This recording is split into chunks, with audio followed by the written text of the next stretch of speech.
Now we're going to sew the waistband to the trousers, and I'm marking my center back here because it's not obviously the same both sides, because we've got a little placket on the side.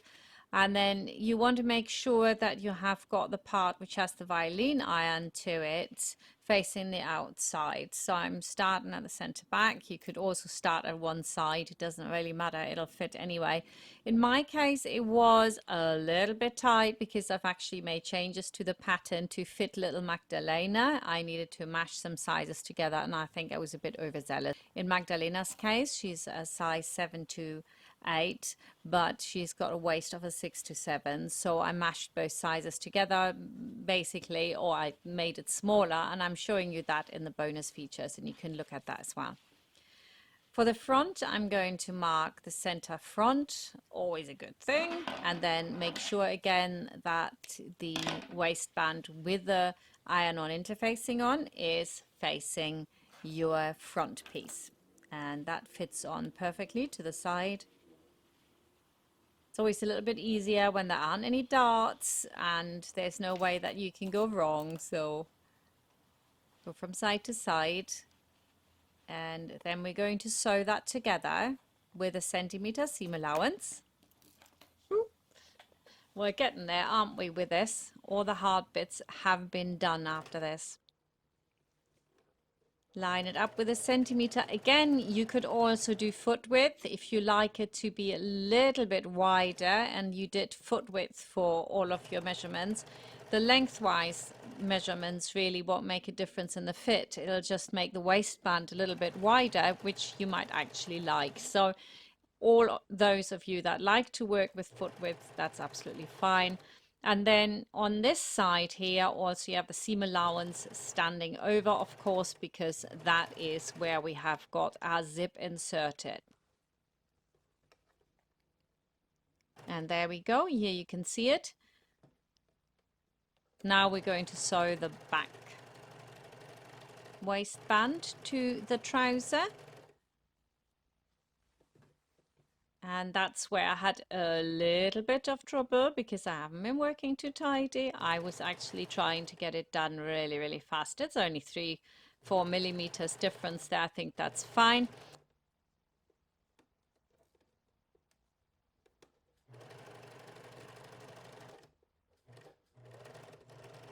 So now I can iron the seam into the waistband.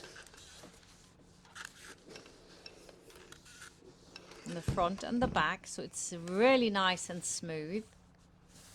It is a very fitted pair of pants, just really nice when your girl is a little bit older. I think really for the little ones I would never do this. I would just elasticate it. It'll look just as nice.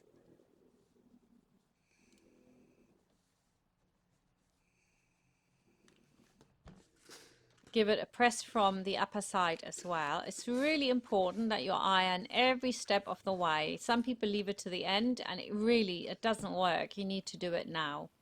Now I'm going to put my ruler loops in, and how to make the ruler loops, that's in the bonus features. It's really simple. It's really not hard to do, so you can check that out. I'm just going to put these in. Alternatively, of course, you could use cam snaps. And there's a bonus video as well that shows you how to put in cam snaps. I pin these in. You can use the pattern piece to help you out, just to see if you're putting them in right. Now I'm leaving them at a little distance to the edge because these were just ruler loops I'd already done for my flower girl dresses, but actually they ended up being a little bit long, so I could have absolutely gone to the edge of the fabric. So don't think that that's what you need to do with yours. Please line them up with the edge of the fabric. And last one. All the way around.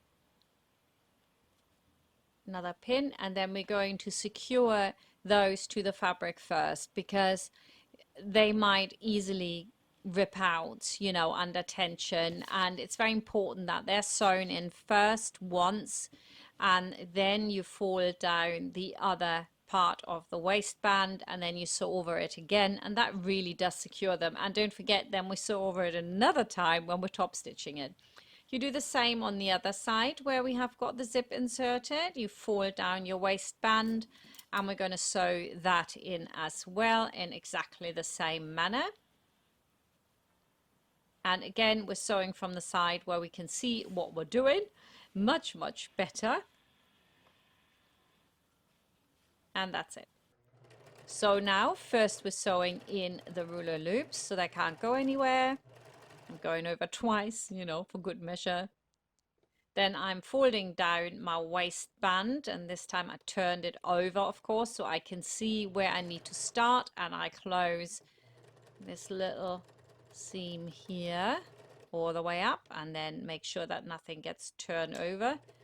And that's my waistband done on that side as well.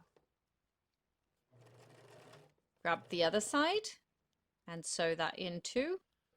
I'm moving the fabric out of the way. I don't want to catch anything here. Beautiful. Done. Now all I have to do is turn it. And if you want, you could cut it back. I didn't cut anything back and it was absolutely fine. So you pull out your loops and they look gorgeous. A little bit long, but they look really nice.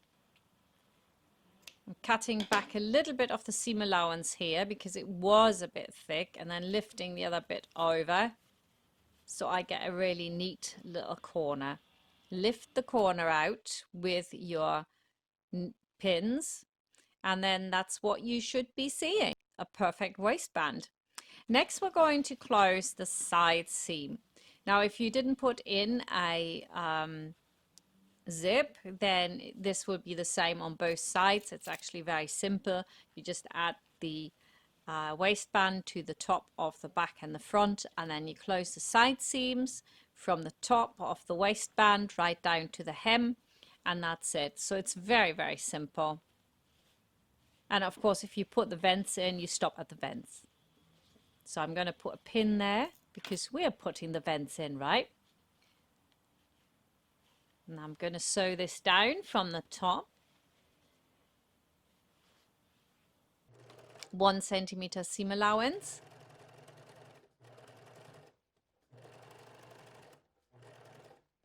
It's really fast now. It comes together really quickly at the end. I do like that about these trousers.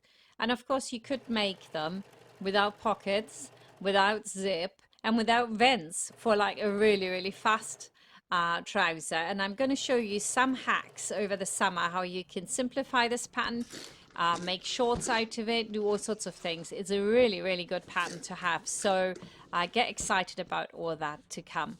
Now we're going to iron the seam flat and then apart.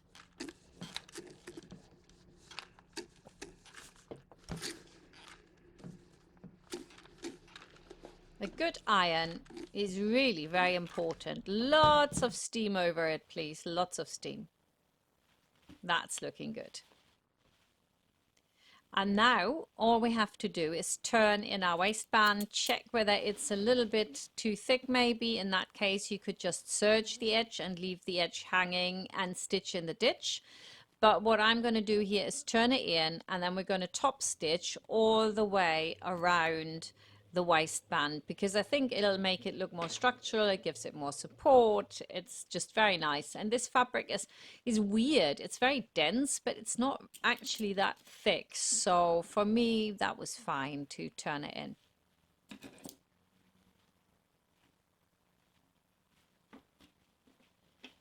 And do that all the way around, just so we're covering the stitch line.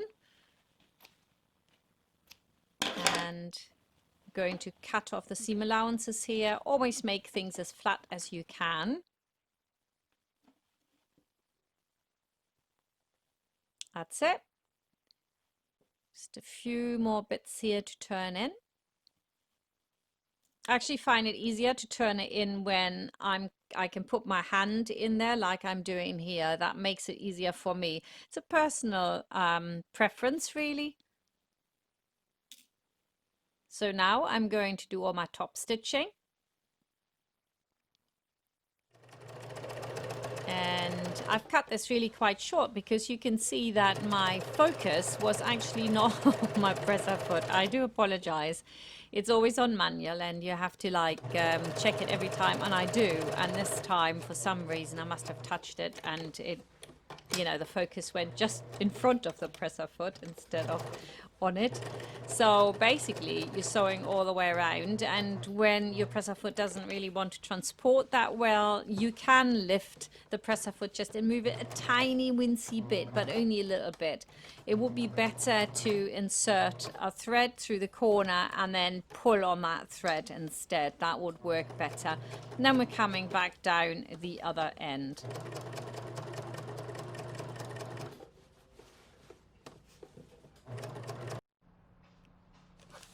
It's actually so beautiful. Now I'm back to my ironing board, so I give that a jolly good press, as we do all the way along. Look how round that curves into the back. Very often, especially on children, they tend to have these curved backs. The back waistband really stands up and out, and this really sits beautiful on a child's back. Now I can put the button on, and the button should be where you have a little bit of tension, so not inside the loop, but just a little bit over from the loop, so that under tension it will not be too loose, and pull open. Make sure that you put the button on well, so you go through about 4 times and then you wrap around the thread, so it's really tight. You secure the thread by going through a loop and then you pull the thread away, and that's it. Now you just carry on and finish the buttons, putting all of them on, and then we're ready for our mitered corners. So I see you there.